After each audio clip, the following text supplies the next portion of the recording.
So here are the events that happened. On the May 5th, 2007, I was driving in Denver, Colorado, and a Chevy SUV, silver, with license plate 858OJF, cut in front of me without signaling. I beat my horn at the car, afraid it might hit me, then it passed. The car was starting to go onto the entranceway of a highway, and then got off, and I could look in the rear view mirror and see this guy as if he was going to work, take some things, put it on his dashboard, get a raged look on his face, and start to come after me. He sped up behind me and was following me just inches behind me. The driver was white, male in his late 20s or 30s with short dark hair. I later identified him as Larry Greenwald. I continued to drive, made several turns. He kept following me. People were going off the road, pulling aside because they thought this guy was crazy and they were going to, or at least that we were going to have an accident. And I ended up getting on the phone with 911, and I called them and told her what was going on. She said, that sounds pretty nuts. Why don't you go over to District 3, which is about 8 miles from where I was, and ask for some help, see if the guy follows you there. So I went down some of the major streets, back on the highway. He followed me all the way, and as we got really close to District 3, the police station, he showed no fear. He just went right into that. And as I neared the station, I turned into the station. He continued north on another street, and I flagged. There was a police officer coming out in a patrol car, waved him down, told him what was going on, told him that about what had happened, that I was on the phone with 911. I told him what direction the driver was going in, and he refused to go after him. He said, I'm on another call.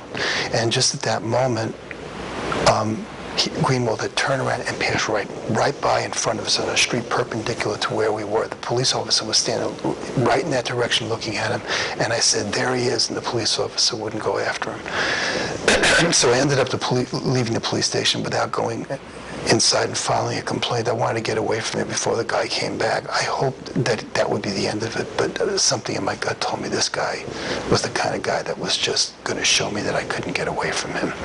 This guy, everything about me said sociopath about this guy, and that's exactly what he is, just a severe sociopath. The following Friday, I saw him again near the same intersection where I had seen him the first time. He had a woman in a car with him, so he didn't follow me, but I don't know if he saw me or not. The following Friday, on May 18th, I was leaving my home. I wasn't at a main intersection. I was just driving around the streets. This guy was driving around the streets looking for me. Passed by me going this way, made a U-turn, started to come after me, and then stopped. I think what he did was got a license plate number on me. And then he was going to go online and do a reverse license plate check or call somebody that he knew, or what I think now is he probably just called somebody in the police department that he knew and gave them the information, and they told him my address and where I lived. At that time, I immediately went back to District 3, and the police officer there, an Officer Green, told me it was too late to file a complaint. I told him that this guy must have spent hours looking for me to have seen him, but he refused to file a complaint, but said that he would ask a patrol car to go by and look for the car and see if they saw it. A few days later, I made another call to District 3. This officer then, Officer Camozzi, said that it was too late to file another complaint, but he told me that the car was listed to a business called Rocky Mountain Business Advisors and Consultants. The listed address was 8200. I subsequently tried to look it up, Rocky Mountain Business Advisors and Consultants, but I found a Rocky Mountain Business Advisors and then another company called the Rocky Mountain Business Consultants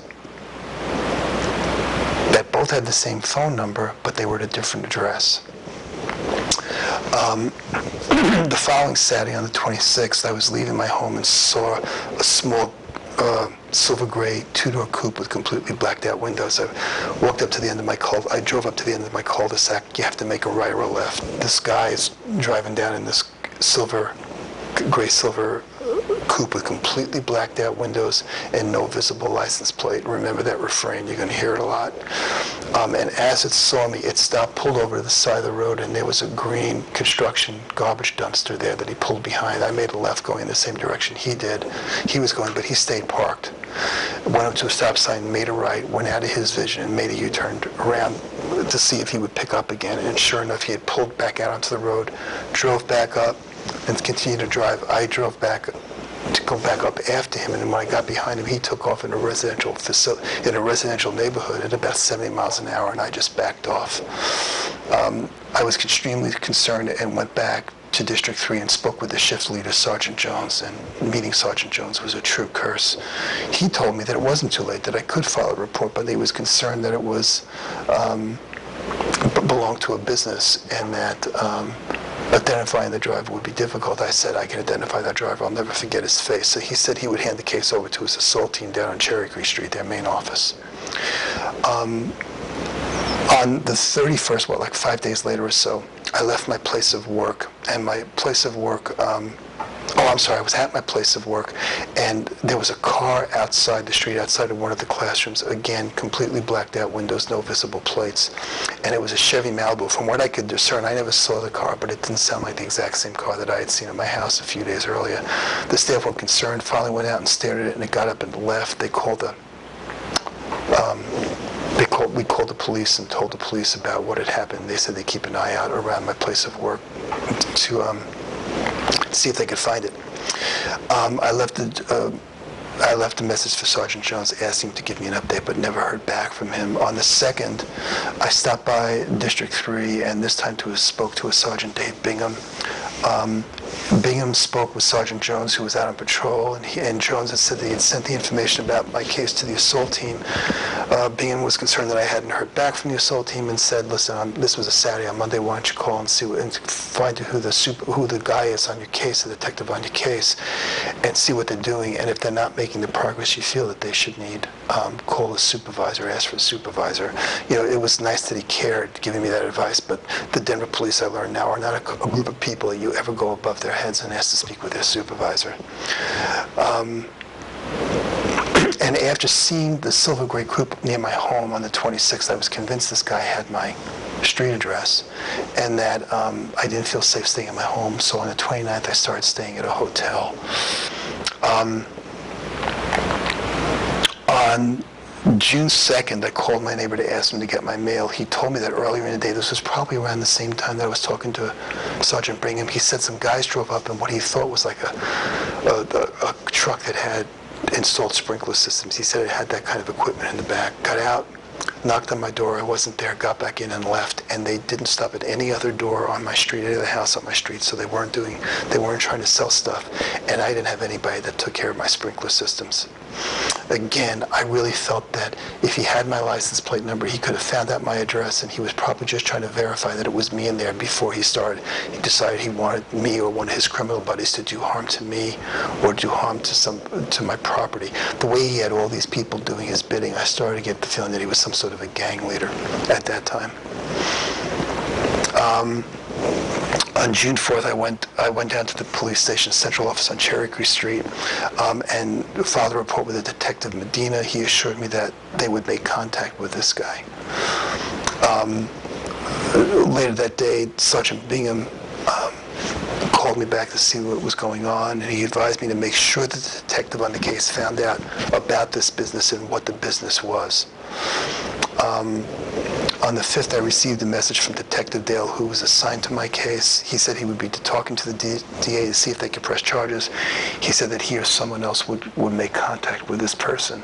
Later that day, I left my place of work, which was very close to the intersection of two major highways in Denver, I-25 and I-70, and I was on a ramp that approached all both directions of both of those highways. And as I was driving, there was a red pickup truck pulled over, completely blacked out windows, no visible plate, that was pulled over the side of the road. I passed it and it did a wheelie and just spread out, burned some rubber coming after with rocks flying behind it.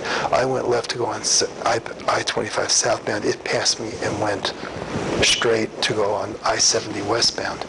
But as I was driving, about 10 minutes later, I saw a white pickup truck with completely blacked out windows that was following me about 2 miles from the hotel I was staying at. I went back to my hotel, and late that evening I left my hotel and was going out to get something to eat. My hotel was there with a couple blocks of stores with restaurants and different kinds of stores, and behind my hotel and all these storefronts was a connecting group of parking lots. And as I walked down to get a sandwich, I saw the white pickup truck with blacked out windows follow me behind the buildings. Went in, got a sandwich, came out. The white truck had pulled in front of the the restaurant. The driver was a white guy, not the same one that I'd seen during the stalking incident. Pulled out, and he was sitting outside just staring and glaring at me.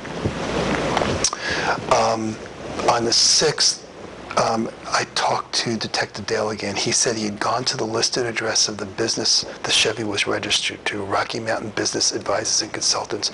No such business was there. He then went to check out the address for Rocky Mountain Business Advisors and the one for Rocky Mountain Business Consultants. And he said he spoke with somebody there.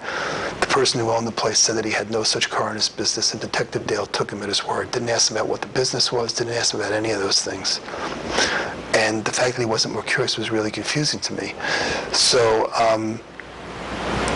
I said, did you ask him about these two businesses? Were they legitimate? Why they were listed in so many different ways? I mean, in one way on this on this plate, it's listed as not two businesses, but one business. The other one is split up to two. He's saying the car doesn't even exist. Why weren't you a little bit more curious?